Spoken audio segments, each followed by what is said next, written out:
안녕하세요. 시작하는 박주부입니다. 오늘 소개해 드릴 책은 네빌 고다드 라디오 강의입니다.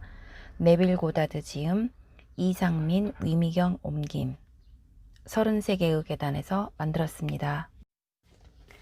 네빌 고다드는 현대의 유명한 자기계발 강사들에게 많은 영향력을 끼친 형이상학자이다.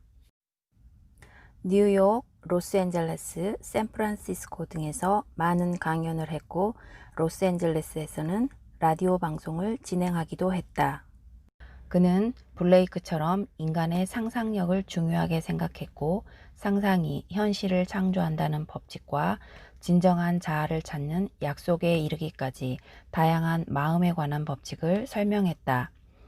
그리고 스스로 자신의 삶에서 많은 법칙들을 실천하고 증명했다.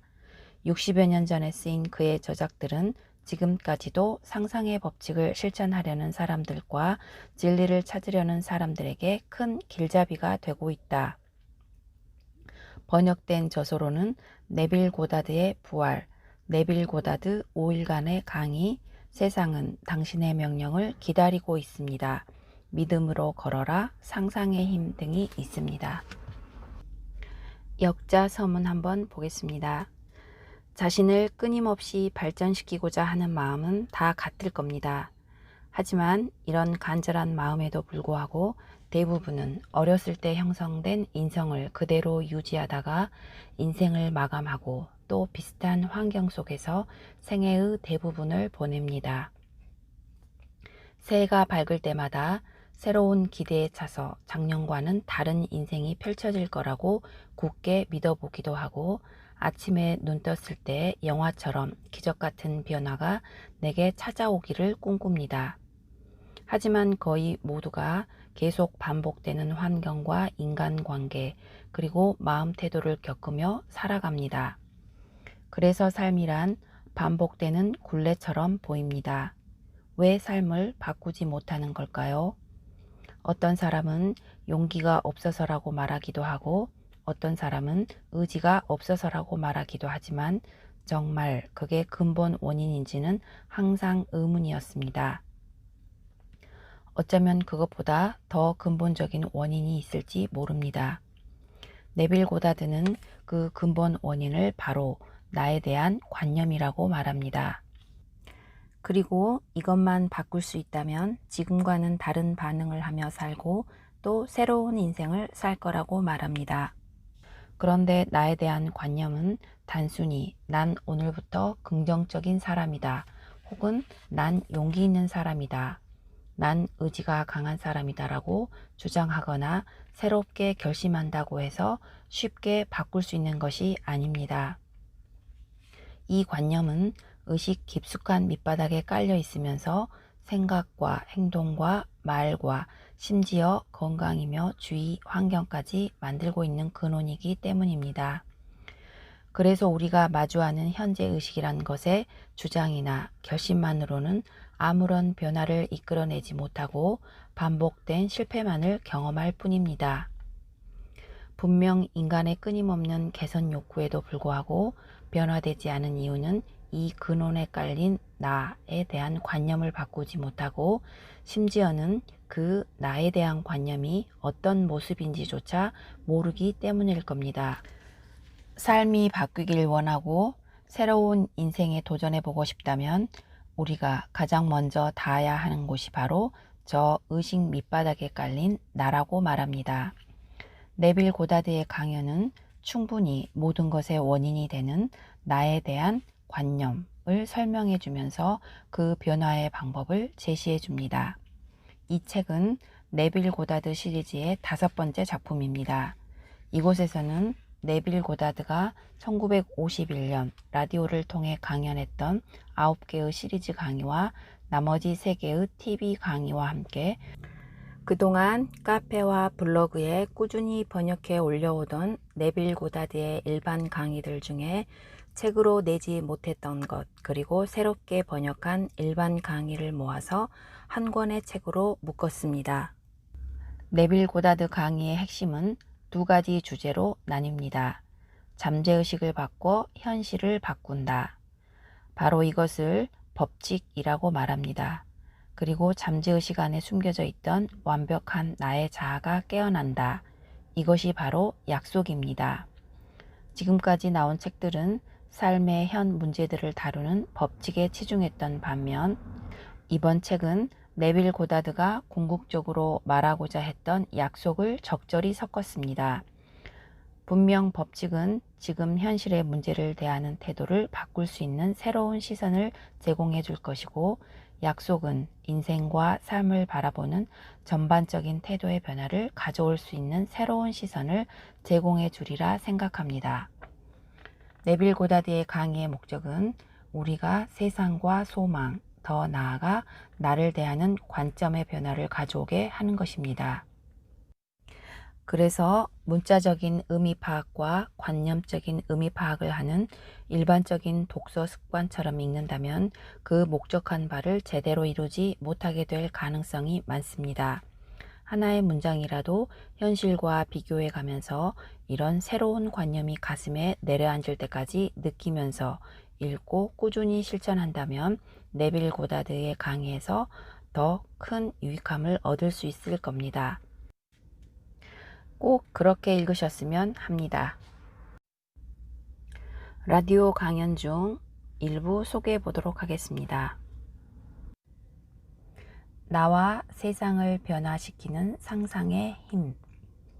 상상의 대화라는 씨앗을 뿌려 행위란 결실을 얻고, 행위란 씨앗을 뿌려 습관이란 결실을 얻고, 습관이란 씨앗을 뿌려 인격이라는 결실을 얻고, 인격이란 씨앗을 뿌려 운명이란 결실을 얻는다. 우리는 얼마나 많이 그건 그 사람 생각일 뿐이지 라는 식의 말을 들었습니까? 그런데 단지 상상일 뿐이라고요? 그건 절대 그렇지 않습니다. 인간의 상상력은 인간 그 자체입니다. 세상 누구도 보잘것없는 상상력을 지닌 사람은 없습니다. 그런데 또 아주 소수의 사람만이 위대한 상상력을 훈련시키고 있다는 것도 사실입니다. 상상력, 그건 정말 불멸하는 거대한 힘입니다. 그래서 그것을 잘못 사용했을 때는 끔찍한 결과를 맞이하기도 합니다. 우리는 흔히 혼자 투덜거리면서 길을 걷는 사람을 볼 수 있습니다. 그 사람들은 마치 누구랑 대화하고 있는 듯이 보이지만 그냥 상상 속에서 그런 언쟁을 하고 있는 중입니다. 그들은 아마도 지금 하고 있는 상상 속의 행동들이 시간이 조금 지났을 때 곧 마주하게 될 불쾌한 사건들의 원인이라는 것은 생각하지도 못한 채 상상 속에서 격렬하게 논쟁을 하거나 아니면 두려움이나 증오를 갖고 상상 속의 대화를 나눕니다. 하지만 우리가 상상 속에서 보는 세상이 진정한 세상입니다. 우리의 하루하루를 만들어가는 것은 이 단단한 현실이라는 것이 아닌 우리 상상 속에서 건설된 세상입니다. 그런데 우리가 사는 모습을 보면 이 상상의 세상 안에서 상상력이 없는 사람이 살고 있는 것과 같습니다. 우리를 에덴이라는 낙원으로부터 추방한 것은 바로 이 현실이라는 것이고, 그곳을 다시 회복할 유일한 방법은 상상력을 통해서입니다. 상상력은 하늘나라를 느낄 수 있는 감각이며 우리의 시야를 존재의 근원으로 환원시켜줄 권능이자 인류를 진보하게 하는 힘이기도 합니다. 어떤 결과들은 그것들이 언제나 완벽할 것처럼 보일 때조차도 때때로 예상을 빗나가는 때가 있는데, 그 이유는 우리 인간의 상상력 통제의 미숙함, 그리고 믿음의 결여 때문입니다. 흔들리지 않는 상상은 모든 성공의 초석입니다. 상상력만이 뜻을 이루는 유일한 방법입니다. 상상력의 도움으로 언제든 자신이 원하는 이미지를 불러낼 수 있는 사람은 마음의 변덕이란 함정에서 벗어날 수 있습니다. 저 멀리 홀로 운둔하고 있는 자나 아니면 어떤 곳에 감금된 자 역시도 상상과 느낌을 강렬하게 만든다면 비록 외딴 곳에 떨어져 있을지라도 세상에 아주 거대한 영향력을 행사할 수 있습니다. 그들은 많은 사람들을 통해 행동할 수 있고 많은 사람들의 목소리를 통해 말할 수 있습니다. 윌리엄 버틀러 H는 그의 저서 선과 악의 생각에서 이렇게 말합니다.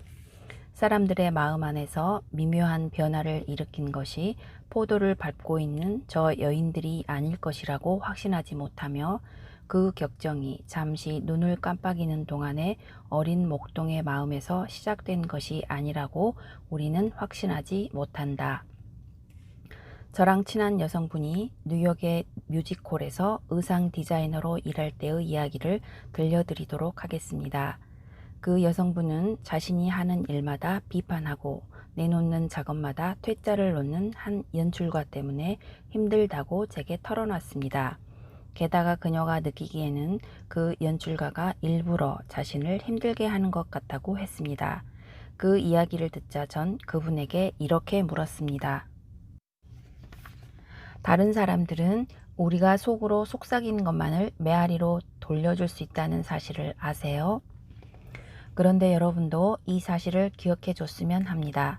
제가 확신할 수 있는 단 한 가지는 제 친구가 바깥 세상에서 그랬는지 모르겠지만 분명히 혼잣말을 통해 속으로 그 연출가와 논쟁을 벌였을 거라는 겁니다. 그래서 제가 이것을 친구에게 말하자 그녀 역시도 매일 아침 출근하는 길에 제가 말한 것처럼 마음속 언쟁을 하면서 걷는다고 말해줬습니다. 그래서 전 친구에게 지금 그 남자에 대한 마음 태도를 한번 바꿔보자고 제안했습니다. 연출가가 친구의 디자인 작업에 찬사를 보내주면 친구도 칭찬과 호의의 감사를 표하는 것을 상상해보는 것이었습니다. 이 젊은 디자이너는 제 충고를 받아들여 매일 아침 극장으로 출근하는 길에 연출가와 자신의 새로운 관계를 상상하며 걸었습니다. 그 상상 속에서 연출가는 친구의 작업을 칭찬하면 친구는 그 호의에 대해 감사를 표했습니다. 이것을 매일 아침 출근할 때마다 했더니 정말 짧은 시간 만에 친구는 주변의 모든 것들을 자신의 마음 태도가 결정짓는다는 진리를 깨닫게 되었습니다. 연출가의 태도가 완전히 바뀐 겁니다. 심지어는 그 연출가는 그녀가 이제껏 만났던 어떤 상사보다도 만족스러운 상사가 되었습니다. 그 남자의 행동은 단지 친구가 내면에서 속삭였던 변화를 그대로 보여줬습니다. 그녀는 이 일을 어떻게 했습니까? 단지 상상력을 통한 상상의 힘이었을 뿐입니다. 그녀의 상상이 그 남자의 행동을 이끌었습니다. 그리고 그녀는 겉보기에는 혼자 걷는 듯한 출근 시간 동안 후에 그 남자와 겪게 될 대화를 스스로 말해줬던 겁니다. 바로 지금 이 순간부터 우리의 상상력을 조절하고 훈련시키는 연습을 해야겠습니다. 이 연습 방법으로 친구를 마음속에서 불러내 우리가 알고 있는 그의 최고의 모습보다 더 좋은 모습을 상상하는 것만큼 좋은 것은 없습니다. 어떤 숯도 다 타버려 더 이상 빛을 낼 불꽃조차 없는 경우는 없다. 조금만 돌려보아라. 비난하지 말고 단지 변화시켜라. 우리 삶은 음악처럼 조율만 다시 한다면 인생의 불협화음을 조화로운 천상의 음악으로 바뀔 수 있습니다. 친구의 모습을 떠올려서 그가 원하는 모습이 이미 되어 있는 것을 상상하십시오. 우리가 꼭 기억해야 할 것은 우리가 상대방을 대하는 마음 태도는 상대방이 우리를 대하는 태도가 될 거라는 사실입니다. 우리는 어떻게 이 일을 할 수 있습니까? 제 친구가 했던 것처럼 하십시오. 친밀한 관계를 만들기 위해서 여러분의 친구를 마음속에서 불러내십시오. 그리고 여러분의 의식을 친구에게 둔 후 마치 길거리에서 친구가 지나가는 것을 보고 그를 부르듯 그의 이름을 부르십시오. 그러면 그가 대답하는 것을 상상하고 마음속에서 그의 목소리를 들으세요. 그리고 그는 당신에게 당신이 그에게 바라던 좋은 일들이 일어났다고 말하는 것을 상상하십시오. 그러면 당신은 내가 그렇게 잘된 것을 볼 수 있어 기쁘다라고 친구에게 말하세요. 여러분이 듣고 싶은 이야기를 마음속에서 들었다면 그리고 그 새로운 소식에 기쁨을 느꼈다면 이제 일상의 업무로 복귀하는 일만 남았습니다. 여러분의 상상 속 대화는 반드시 그것이 나타내고 있는 것들을 일깨울 겁니다. 목표를 현실로 받아들인다면 그것이 스스로 방법을 고안합니다. 어떤 세상의 지혜로운 방법들도 결과를 받아들이는 것보다 더 효과적인 방법을 고안할 수 없습니다. 어쨌든 여러분이 상상 속에서 친구와 나눈 대화는 결코 여러분이 듣고 말한다고 상상하는 것이 진실임을 의심케 만드는 것이어서는 안 됩니다. 상상력을 통제하지 못한다면 여러분은 이전에 그 통제되지 않은 상상들이 듣고 말했던 것들 모두를 현실에서 만나게 됩니다. 우리는 습관이 만들어낸 결과물입니다. 그리고 습관 그 자체는 법칙은 아니지만 세상에서 가장 막대한 힘을 행사하는 법칙처럼 작용됩니다. 이런 상상력의 힘을 이해하고 훈련된 자가 되도록 하십시오. 그래서 오직 사랑스럽고 좋은 소식만을 상상하고 느끼셔서 여러분의 세상을 변화시키십시오. 여러분이 자신 안에서 깨운 아름다운 생각은 그것과 비슷한 속성의 것을 타인 안에서 반드시 깨울 겁니다. 추수하기 위해서 넉 달을 기다리지 마십시오. 바로 오늘이 여러분의 상상력을 통제하고 훈련시킬 날입니다. 인간이 한계에 둘러싸여 있는 유일한 이유는 의식의 약함과 상상력의 결핍 때문입니다. 위대한 비밀은 다름 아닌 통제된 상상력과 이루고자 하는 목표에 확고하고 계속적으로 의식의 초점을 맞추는 겁니다. 바로 지금이 보잘것없는 것들에게 아름다움을, 통곡하는 마음에 기쁨을, 무거운 영에게 찬양을 주어 주가 심으신 올바름의 나무로 불리게 하여 주께서 영광을 받게 할 때라. 이사야 61장 3절. 바로 지금이 우리의 상상력과 의식을 통제할 때입니다. 하지만 통제한다는 말이 의지력을 사용해서 억제하는 것을 말하는 것이 아니라 사랑과 자애를 통해 일구어 나가는 것을 말합니다. 여러분이 지금도 이 세상의 많은 불협화음들을 보고 있다면 상상 안에서 사랑이 갖고 있는 힘을 아무리 강조해도 지나치지 않습니다. 상상 속의 사랑, 이것이 바로 다음 주 일요일 아침에 베일즈 박사가 휴가를 간 사이 제가 대신 강의할 내용입니다. 월셔 볼레바드의 폭스 윌셔 극장에서 10시 반에 열릴 예정입니다. 이 세상의 모습처럼 개개인들도 그 모습이다 라는 말은 개개인의 모습처럼 세상도 그 모습이다 라고 바뀌어야 할 겁니다. 그리고 여기 오신 모든 분들이 스가랴의 다음 구절의 진실한 의미를 음미해 보셨으면 합니다.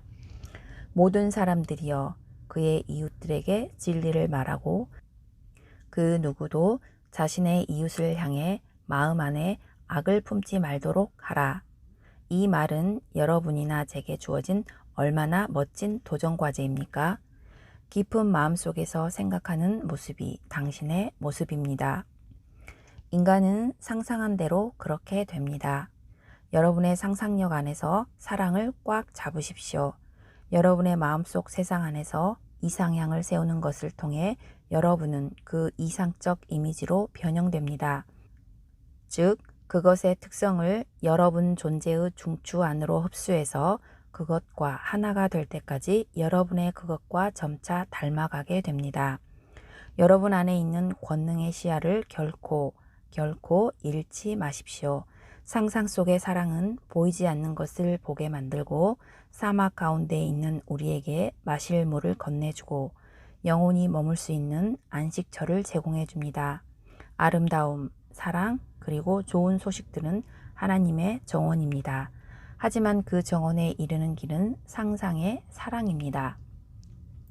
상상의 대화라는 씨앗을 뿌려 행위라는 결실을 얻고 행위란 씨앗을 뿌려 습관이란 결실을 얻고 습관이란 씨앗을 뿌려 인격이라는 결실을 얻고 인격이란 씨앗을 뿌려 운명이란 결실을 얻는다.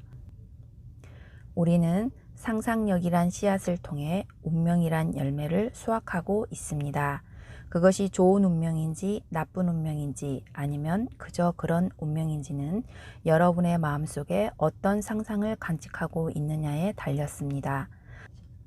상상력은 객관적인 소망을 실현할 수 있는 충만한 힘을 갖고 있기에 인간이 진보의 길을 걷든 퇴행의 길을 걷는 그 걸음들은 모두 상상력의 힘에 의해서입니다. 월리엄 브레이크는 우리가 어떻게 보느냐에 따라서 그것은 우리에게 그 모습으로 나타나기에 두려움에 차서 보는 자에게는 가장 두려운 결과들을 만들어낼 것이고 심지어는 고통, 절망, 영원한 죽음마저도 보는 자에 따라 그렇게 만들어질 것이다 라고 말했습니다. 그런데 저도 브레이크와 같은 생각입니다. 상상력과 소망을 이용하면 우리는 그 소망하는 것과 하나 될 수 있습니다. 그러기 위해서 우리는 우리가 상상하는 존재라고 스스로에게 확언해야 합니다. 우리가 소망하는 모습이 이미 되었다는 가정을 계속 고집한다면 우리가 상상했던 모습으로 변화될 것입니다. 우리는 사랑이란 자연의 기적을 통해 태어나게 되었습니다. 그렇게 타인의 사랑이란 것으로 우리가 태어난 것처럼 이 작은 시 공간에서 우리에게 필요한 것 모두 다른 이들의 보살핌으로 생겨났습니다. 이 간단한 진리 안에 생명의 비밀이 놓여 있습니다. 사랑이 없다면 결코 진실한 삶을 살 수 없습니다. 우리의 부모들이 서로 떨어져 있다면 생명을 남길 수 있는 힘이 없습니다. 그래서 생명은 사랑의 소산이라는 기초적인 진리가 도출됩니다.